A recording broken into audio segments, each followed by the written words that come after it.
Bom dia a todos. Bom dia a todos. A graça e a paz, as misericórdias do Senhor, estejam com todos. Amém. Eu vou pedir que você esteja abrindo a sua Bíblia no livro de Atos, capítulo 17.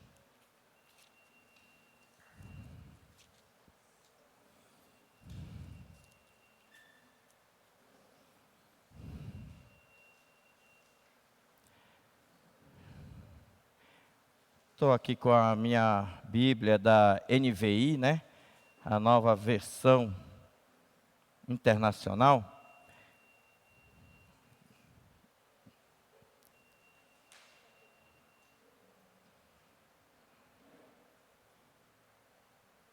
Bem.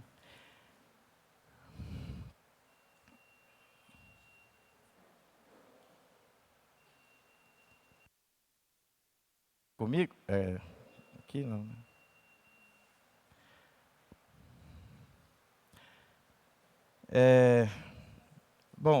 esteja acompanhando a leitura do texto, que diz assim: enquanto Paulo os esperava em Atenas, o seu espírito se revoltava em face da idolatria dominante na cidade. Por isso, falava na sinagoga com os judeus e os gentios piedosos, também na praça, todos os dias, com os que se encontravam ali. E alguns dos filósofos epicureus e estoicos discutiam com ele. Havendo quem perguntasse: que quer dizer esse tagarela? Outros diziam: parece pregador de deuses estranhos. Diziam isso porque Paulo pregava Jesus e a ressurreição. Então, tomando-o consigo, levaram-no ao Areópago, dizendo: podemos saber que nova doutrina é essa que você ensina? Pois você nos traz aos ouvidos coisas estranhas e queremos saber o que vem a ser isso. Acontece que todos os de Atenas e os estrangeiros residentes não se ocupavam com outra coisa senão dizer ou ouvir as últimas novidades.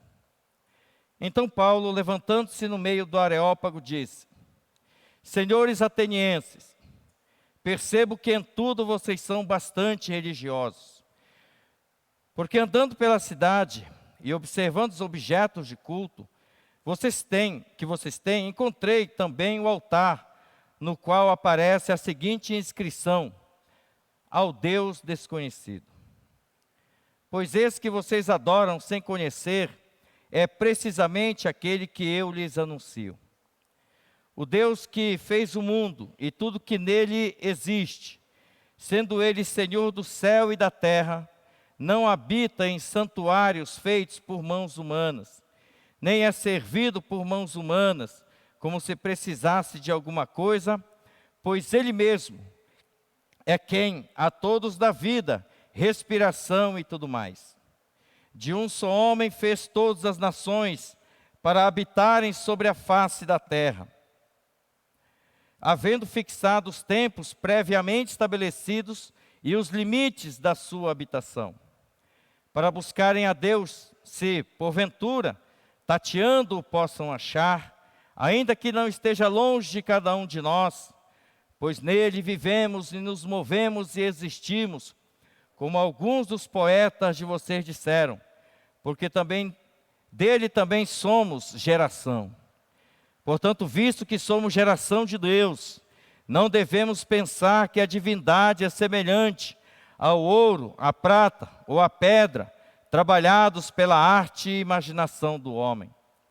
Deus não levou em conta os tempos da ignorância, mas agora Ele ordena a todas as pessoas, em todos os lugares, que se arrependam. Porque Deus estabeleceu um dia em que julgará o mundo com justiça, por meio de um homem que escolheu, e deu certeza disso a todos, ressuscitando-o dentre os mortos. Quando ouviram falar de ressurreição de mortos, uns zombaram e outros disseram: a respeito disso ouviremos você em outra ocasião. A essa altura, Paulo se retirou do meio deles. Houve, porém, alguns homens que se juntaram a ele e creram. Entre eles estava Dionísio, o Areopagita, uma mulher chamada Dâmaris, e com eles mais algumas pessoas. Amém? Bem, queridos, Deus abençoe, né, a palavra que foi lida, esse trecho aqui da palavra de Deus que foi lida, ela possa, de fato, né, encontrar abrigo em nossos corações, de tal forma que a gente possa ver o que Deus tem para nós hoje, né, por meio desta palavra, deste acontecimento. O tema que eu coloquei hoje é a igreja na sociedade urbana da atualidade. Hoje, quando eu cheguei no culto de oração, né, nosso, na alvorada de oração, o pastor Luiz falou: olha, vamos orar hoje especificamente pela nossa igreja. Mas eu não tinha falado nada para ele não, que o tema seria esse, né? Não tinha falado nada, mas aí o Espírito vai dirigindo, né? Eu até pensei em mandar para o pessoal do louvor tocar, cantasse aquela música, né? Que nós cantamos aí, grande é o Senhor, né? Grande é o Senhor, e muito digno de louvor. E aí na sequência vem o quê? Na cidade do nosso Deus, não é? Então eu falei, não, eu pensei, não, deixa quieto, né? O Senhor vai dirigir, porque essa música tem tudo a ver. Queridos, é o seguinte,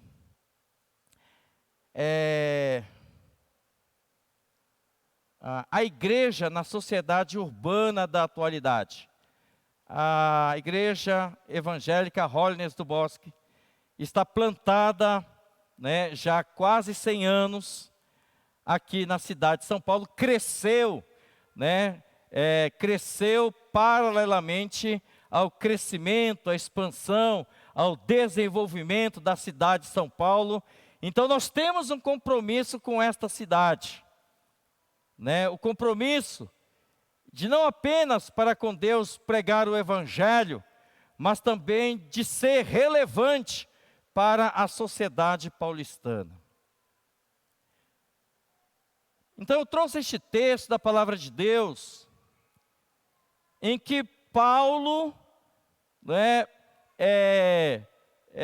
teve que esperar em Atenas por alguns dias, né, por uma caminhada que ele estava fazendo nas suas caminhadas missionárias, nas suas viagens missionárias. E aí então, né, Deus colocou ele ali em Atenas. Aqui no versículo 16, diz que Paulo ficou revoltado com a idolatria dominante na cidade. A igreja do Bosque, a igreja, ou as igrejas aqui da região metropolitana de São Paulo, tem muitos motivos para ficar revoltada com que a cidade, no caso a nossa São Paulo, tem. E a idolatria é uma delas. Cabe aqui esclarecer que a idolatria paulistana é tanto no campo da religião, quanto na perspectiva do humanismo. A idolatria religiosa se faz presente nas práticas de culto a diversos objetos de fé ou crença, adorações a pessoas que foram canonizadas, mas também a entidades espirituais diversificadas que não seja o único Deus criador e sustentador de todo este universo, somadas aos rituais de ódio e de ganância material que, por sua vez, são encontradas até mesmo em certos templos evangélicos. Por outro lado, existe a idolatria ao próprio ego, cuja base é a filosofia iluminista que endeusa a razão, do tipo, penso, logo existo. Essa idolatria do relativismo ético defende a busca da felicidade individual, acima das autolimitações que devo ter para que o outro seja feliz também. Daí decorre o culto ao corpo, culto ao intelecto, culto à ciência, culto ao status social, culto ao poder, culto à riqueza e aos demais tipos de objetos de idolatria.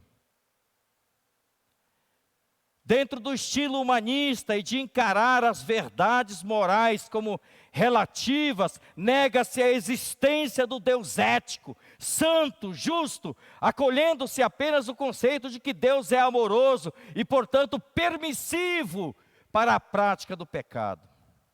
Negando-se a existência do Deus da vida e da criação dos gêneros masculino e feminino, a sociedade paulistana, bem como as sociedades urbanas globais, plural e relativista, acha-se no direito de negar o direito à vida do intrauterino e questionar o conceito do matrimônio estabelecido pelo Criador, a união do homem com a mulher como base para a família. Os membros da Igreja de Jesus Cristo não deverão jamais abrir mão da prática de santidade estabelecida pelo Deus Santo, um Deus ético, em virtude das práticas sociais do abortamento, com base na felicidade egoística. Muitas vidas têm sido ceifadas, queridos, em nome do amor hedonista. O hedonismo é essa sensação do prazer como finalidade última da vida. Em nome do amor hedonista, da sexualidade relativa e liberal, muitos têm carregado para si mesmos uma complexidade psíquica e ficado em uma paranoia na busca de sua verdadeira identidade como pessoa. E eu sei que isso daí, queridos, está entrando nas escolas nossas, nos ambientes de trabalho. Eu sei disso porque eu estou na sala de aula todos os dias. Não sábado e domingo, né, lógico. Mas a gente presencia isso. Na lista de chamada, está lá Maria, Joaquina, mas entre parênteses está, me chama de Alex.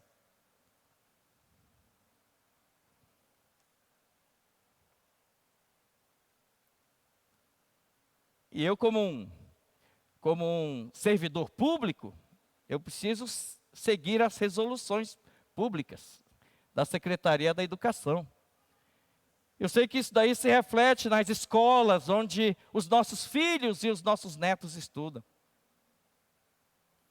Está aí, não é uma coisa que vai acontecer.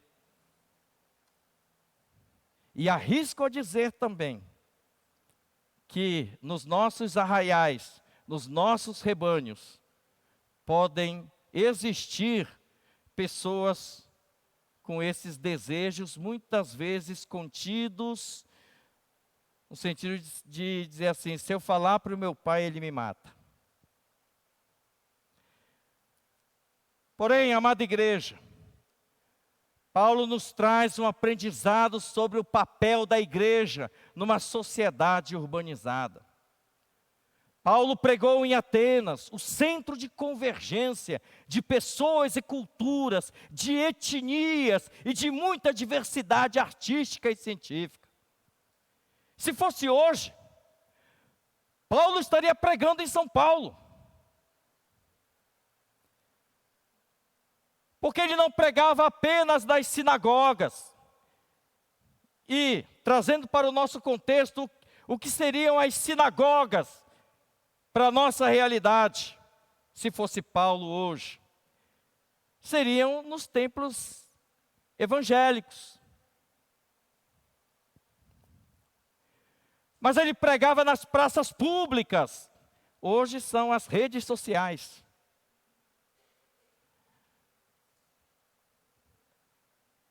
Não é? Mas ele foi convidado a pregar no Areópago. O que seria o Areópago hoje? Eu diria que o Areópago hoje seria a Câmara Municipal e o Fórum juntos. Porque o Areópago, na época, era um órgão legislativo, né, fazia leis e era um órgão judiciário. Os areopagitas, os arcontes, eram juízes, para onde corriam as causas, então eles estavam ali, entendeu? Então vamos rever as práticas de Paulo, mas vamos procurar trazer para nós o nosso contexto da sociedade pós-moderna. No versículo 17, Paulo debatia filosofia com epicureus e estoicos. Veja, confira aí no versículo 17. Diz assim: por isso falava na sinagoga com os judeus e com gentios piedosos, também na praça todos os dias, com que se encontravam ali. Versículo 18, é alguns dos filósofos epicureus e estoicos. Linhas filosóficas. Aqui diz que Paulo fazia todos os dias. Tem gente que fala assim: eu não entro em redes sociais. Se fosse Paulo, ele estava nas redes sociais ali, discutindo filosofia, ética, política, né? Estaria de boa assim, não é? Discutindo, porque aqui diz que ele debatia, discutia, que os filósofos discutiam com ele. Por que você acha que Deus escolheu Paulo? Porque ele tinha cultura do mundo romano. Ele não entendia só do Pentateuco. Ele tinha cultura do Império Romano. Se ele era capaz de discutir, é porque ele entendia de filosofia. Ele sabia o que o epicureu pensava, o que o estoico pensava. Uma vez quando eu entrei na universidade, aí eu tive aula, estava tendo aula de filosofia, né? Como uma das matérias do currículo ali de história. Então, meu professor de filosofia, depois eu fui conversar com ele. O nome dele era Salomão, não é que era? É Salomão, mas eu não sei se ele já faleceu, por isso que eu falei, o nome dele era. E então, eu falei assim: professor, não, porque eu fiquei sabendo, não sei porquê, que ele era um pastor presbiteriano. E eu, na minha inocência, perguntei: mas um pastor pode ser filósofo? Ele falou: como não? Tanto é que estou aqui.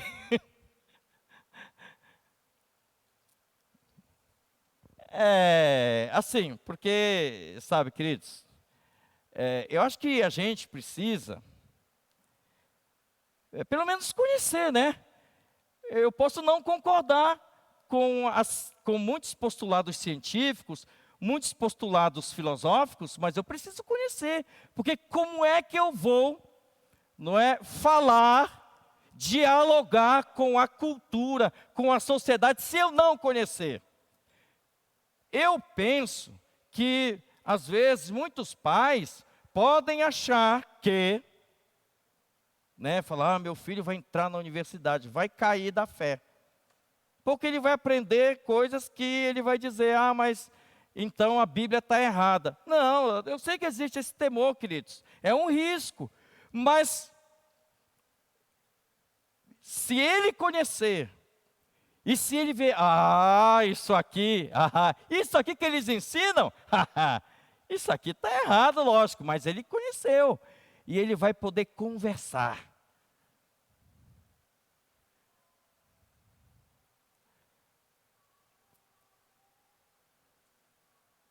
E Paulo, então, nos debates, Paulo não se omitiu de falar de Jesus, nem de que ele havia ressuscitado. Se você reler a pregação de Paulo, do versículo 22 ao 31, é isso que ele diz. E isso era uma novidade para aquela época. Imagina a ressurreição. Alguém ressuscitar, né? E é a novidade para a nossa época também, pois a maioria da população não sabe ou não acredita de verdade que Jesus ressuscitou e está vivo e vai voltar. Ah, mas isso aí é uma coisa batida. Todo mundo sabe que Jesus ressuscitou. Tanto é que todo mundo comemora a Páscoa. É? Não. O pessoal comemora coelhinho, ovo de chocolate. É isso que o pessoal comemora. Páscoa não. Páscoa o pessoal não comemora não. A sociedade está vendida para o consumismo.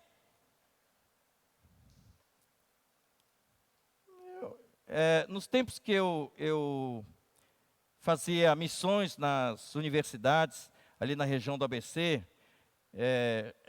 então eu andava lá evangelizando os estudantes, e aí conversando com tal, você acredita em Deus? Mais ou menos. Acredita que Jesus existiu? Sim, é um fato histórico. Acredita que ele ressuscitou? Não, que isso, ele ressuscitou? Ah, louco, velho.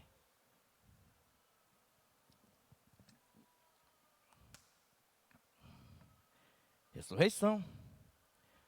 O que estou querendo chamar a atenção de todos a nossa sociedade é livre para a exposição de ideias. Deus mostrou esse contexto para Paulo, mas também deu sabedoria para Paulo anunciar o Evangelho, a ponto de ser convidado pelas autoridades do Areópago. E o que podemos aprender com essa parte da revelação divina das Escrituras? Em primeiro lugar, Paulo foi humilde e respeitoso para com as pessoas da cidade de Atenas. Veja como ele começa o discurso no versículo 22. Então Paulo, levantando-se no meio do Areópago, disse: senhores atenienses.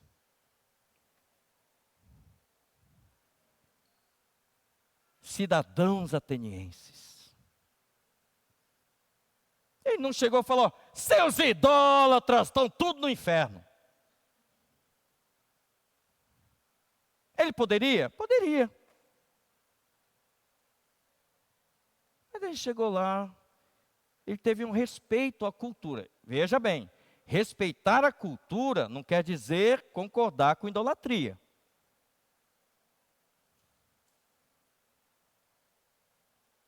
Tá?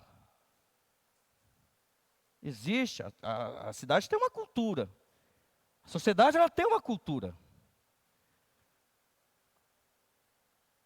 Então Paulo falou: olha, senhores atenienses, percebo que em tudo vocês são idólatras. Foi isso? Não. Percebo que em tudo vocês são o quê? O que diz aí o texto? Religiosos. Obrigado, querido. Vocês são pessoas que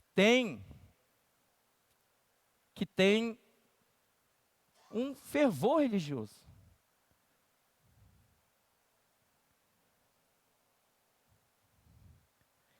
Que é idólatra, Paulo já sabia disso, mas por que ele usou esse termo? Religiosos. Porque ele respeitou as pessoas.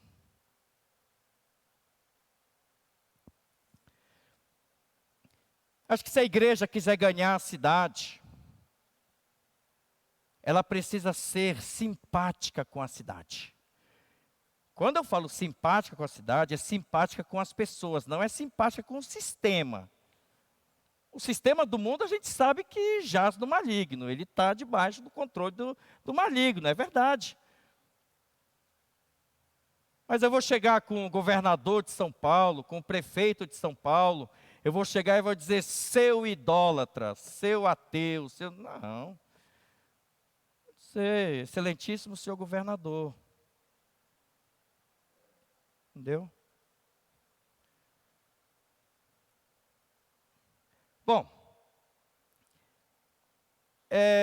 veja bem, normalmente quando a gente conversa com as pessoas, nós aqui de São Paulo, né? Eu não sei, mas acho que muita gente aqui veio do interior, não é? Quantos são realmente paulistanos? Paulistano, raiz, aqui ó. Tá. Paulistanos. Ok. Quantos vieram do interior? Vários vieram. Tá quase que meio a meio. Não é? Quem veio do interior, às vezes fala assim, eu estou aqui por pura necessidade. Mas eu não gosto daqui não. Eu, hein? Ixi, quando eu me aposentar, eu quero cair fora. Quero morar no sítio, não é? Como aquela música diz, eu queria ter uma vida, simplesmente um quintal e um mato verde para plantar e para colher. Como se fosse assim, mil maravilha morar num sítio, né? Só que quem mora no sítio, às vezes, não pensa assim. Tem que todo dia limpar o cocô do gado, né? Tem muito serviço, não é uma coisa assim, né? Tão bonita, né? Mas tem gente que fala assim, eu detesto aqui. Aqui tem violência, aqui tem isso, aqui tem aquilo. Senhor, me tira daqui, né? Mas quantos de nós temos a seguinte oração: Senhor, abençoa esta cidade. Senhor, que a igreja nossa seja relevante para esta comunidade. Senhor, que a igreja possa servir a sociedade. Senhor, que a igreja possa apoiar coisas boas, coisas que o Senhor tem feito na cidade.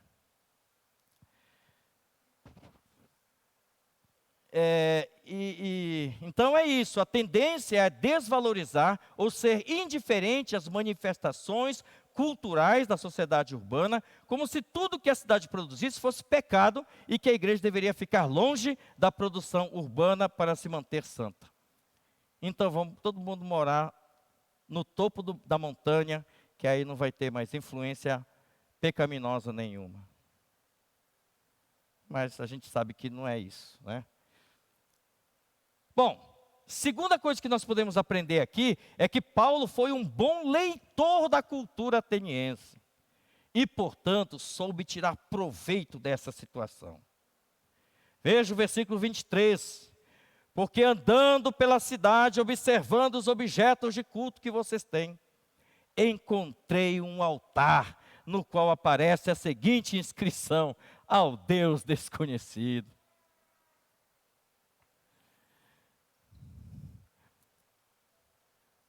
Bom, queridos, esse Deus desconhecido era o Deus criador, Deus de Abraão, Isaac e Jacó? Pode ser que não, porque era um Deus desconhecido. Mas ele pegou esse gancho da cultura. E apesar da idolatria, ele soube tirar proveito e introduziu o evangelho. Naqueles poucos dias que ele estava lá. Mas por que ele soube fazer isso? Porque ele conhecia a cultura de Atenas.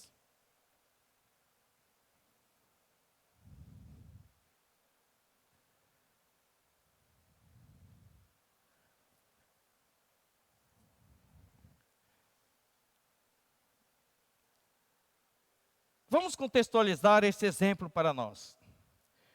Quais os elementos da cultura urbana de São Paulo, ou da cultura globalizada, né, que nos fornecem pistas para a conexão com a mensagem do Evangelho de Cristo?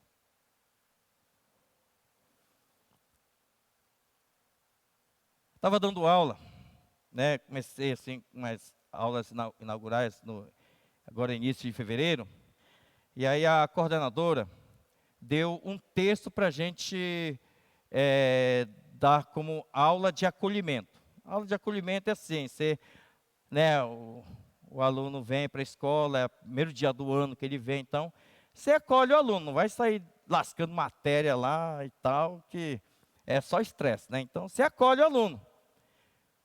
E nesse acolhimento, o texto que ela sugeriu foi do Enfio.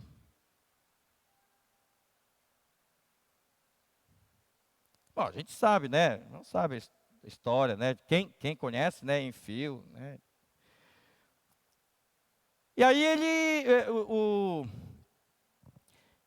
E esse texto, então, aí eu li o texto com eles. E o Enfio, ele dizia o seguinte: olha, antes eu pensava que a felicidade era um alvo. E então eu sempre busquei ser feliz, mas depois de muito tempo eu entendi que a felicidade não é o alvo, é o caminho.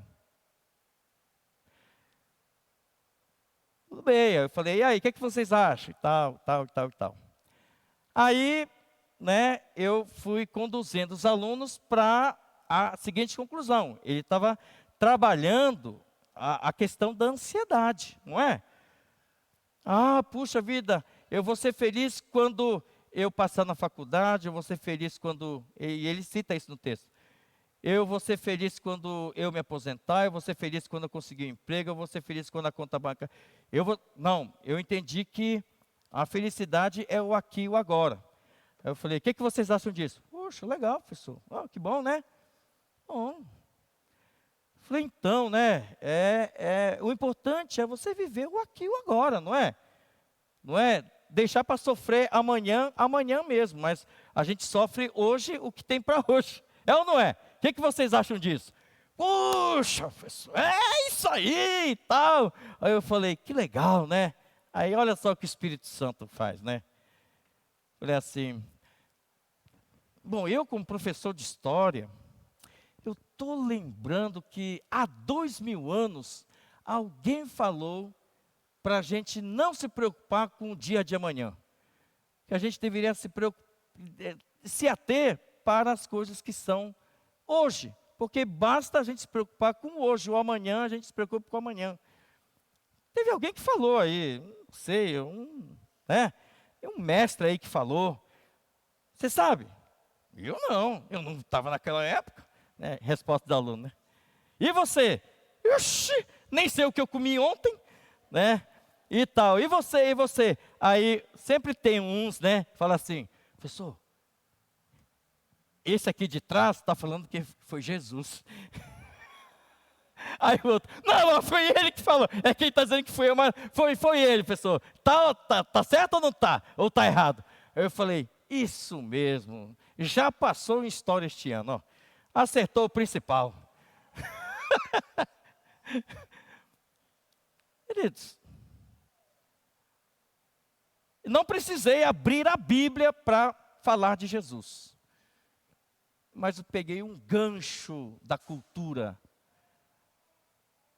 para dizer que isso que esse falou, outro dia, há 2000 anos alguém já tinha falado. Queridos,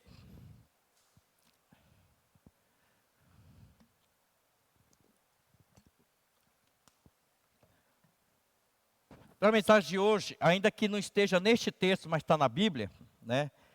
Que a gente quando aprende sobre pregar, né, expositivamente, a gente aprende nunca fugir do texto, nem sair do texto, né? Mas permanecer naquele texto e pregar até o fim naquele texto. Só que hoje eu vou sair um pouco desse critério de mensagem textual, mas é para realmente a gente ver o todo.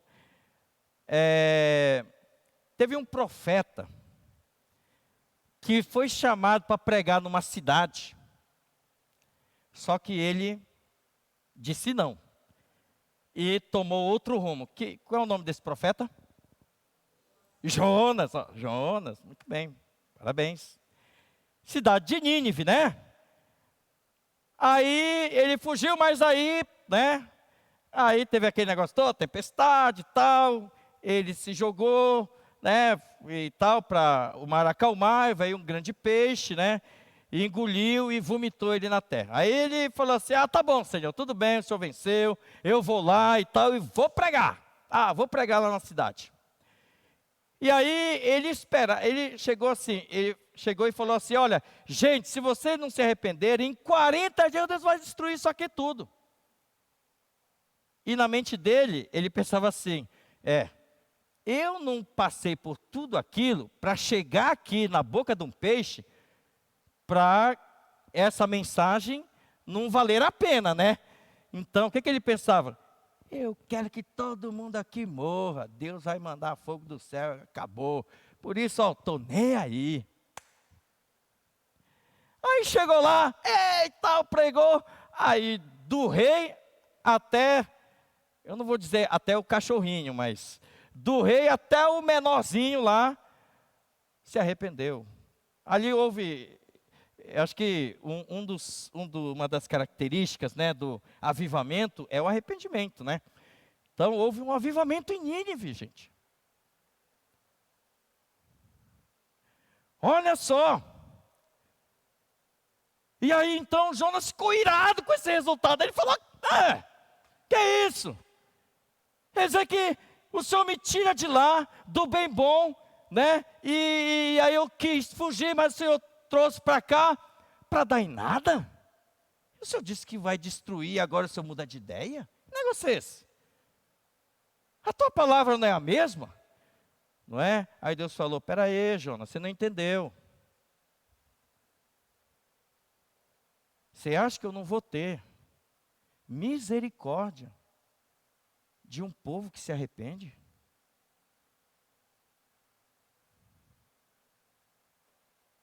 E no texto,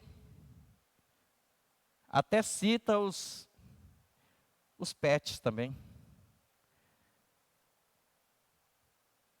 Os animaizinhos. Será que eu não vou ter misericórdia dessas pessoas?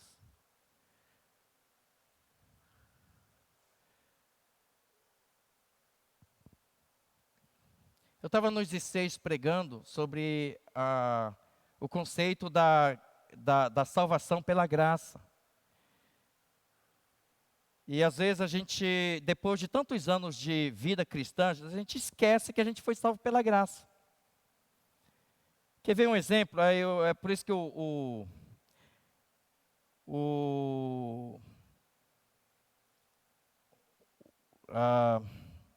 esqueci o cantor, né? Que fala, né?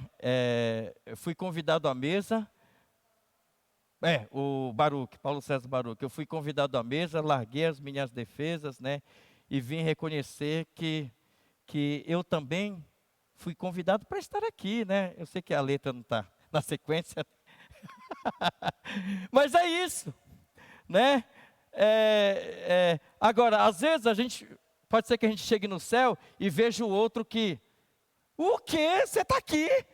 Oxi, por que você está aqui? Peraí. Acho que Deus deu uma dormida, né? E aí você acabou escapando no esquema aí. A gente esquece que a gente estava morto no pecado.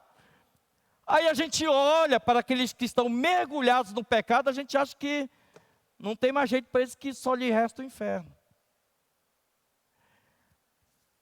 Sabe o que a gente aprende aqui, queridos, em relação à cidade, à igreja na cidade? É que a igreja da atualidade deve tanto proclamar a vontade santa de Deus, com relação às práticas pecaminosas, nós temos que proclamar que nós somos um povo santo. Deus nos chamou para a santidade. Então nós somos contra o sistema do mundo, sim, lógico. Nós somos contra a prática do aborto. Somos contra a prática homossexual, contra a prática. Nós somos contra a prática do adultério.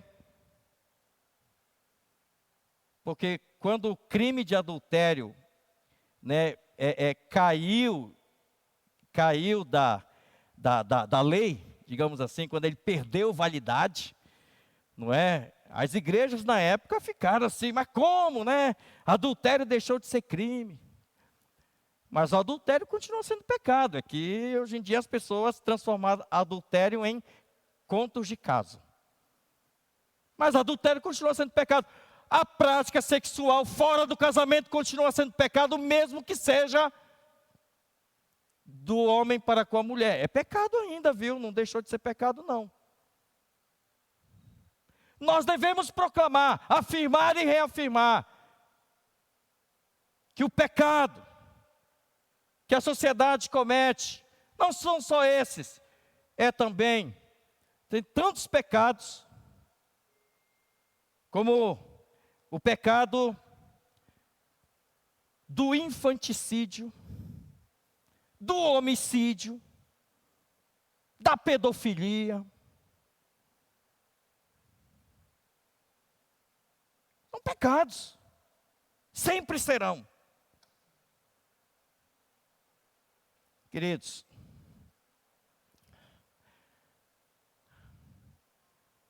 mas só que a igreja tem também o seguinte desafio.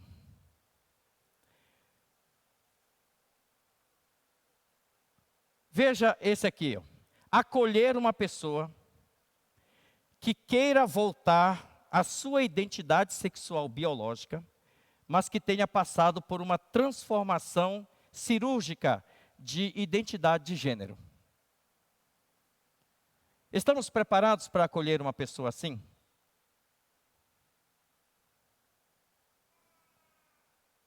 Uma pessoa entra aqui e diz assim: olha, eu quero Jesus. Sério, tal. Qual é o seu nome? Meu nome é Alex. Oi? Não, eu perguntei o seu nome, não o seu apelido.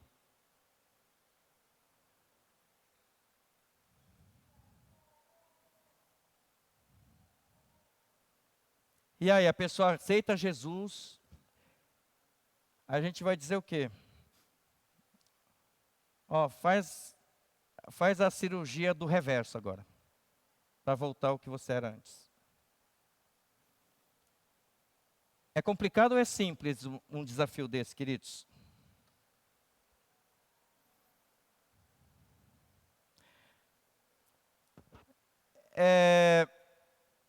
Veja esse outro aqui. Um filho ou neto de uma família de nossas igrejas poder contar que decidiu mudar sua identidade de gênero e não sofrer, por consequência, violência doméstica nem rejeição familiar. Eu estava conversando com um pastor amigo meu, São Bernardo do Campo. Ele falou que, porque ele dá clínica psicanalítica, né? Então apareceu um adolescente da igreja com ele e falou assim: pastor, por favor, me escuta. Fala, meu filho. Olha, eu estou passando por uma luta muito grande mesmo. Aí colocou essa questão, né, da identidade de gênero e tal. Mas você já conversou com os pais? Deus me livre. Se eu falar para ele, se não me matar, ele me excomunga da família.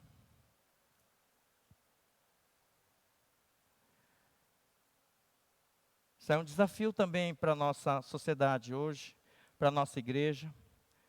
Veja essa outra aqui. Cada um de nós, será que cada um de nós tem um coração acolhedor para ouvir pessoas que queiram compartilhar as tentações que estejam sofrendo nessas áreas que hoje nos assustam? Mas isso só vai ser possível se o nosso coração estiver cheio do amor e da graça de Deus.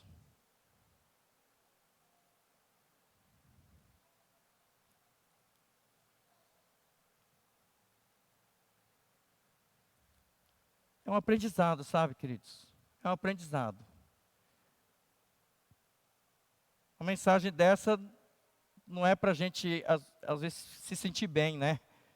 Mas para a gente se sentir desafiado, porque as demandas estão aí.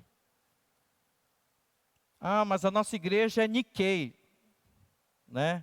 É uma igreja considerada étnica, né? Ah, aqui não tem isso. O Nikkei não é assim. O Nikkei ele é mais conservador. Mas nós estamos aqui na sociedade que não é Nikkei, né? Nós vivemos numa sociedade que não é Nikkei, é uma sociedade plural, multiétnica, com os seus desafios do dia a dia. Então nós temos uma missão Temos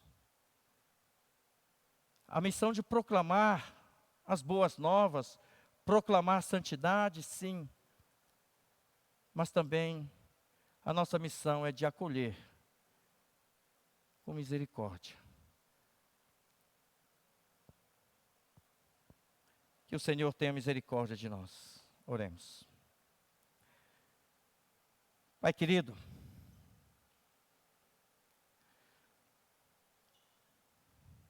tem misericórdia de nós, do teu povo evangélico. E também, ó Deus, tem misericórdia da população da cidade de São Paulo.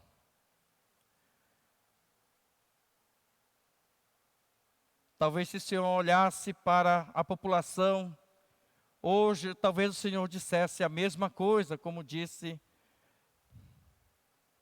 na sua época, aqui na terra, quando o Senhor disse: eu estou vendo milhares, muitas ovelhas que andam desgarradas, porque não tem pastor. Pai, nos ajuda a proclamar a tua santidade, mas ajuda também a acolher aqueles que de fato, Pai, foram tocados pelo teu Espírito e possam querer se abrigar na sombra do esconderijo do Altíssimo, que é a tua igreja aqui na terra. Obrigado, Pai, em nome de Jesus. Amém.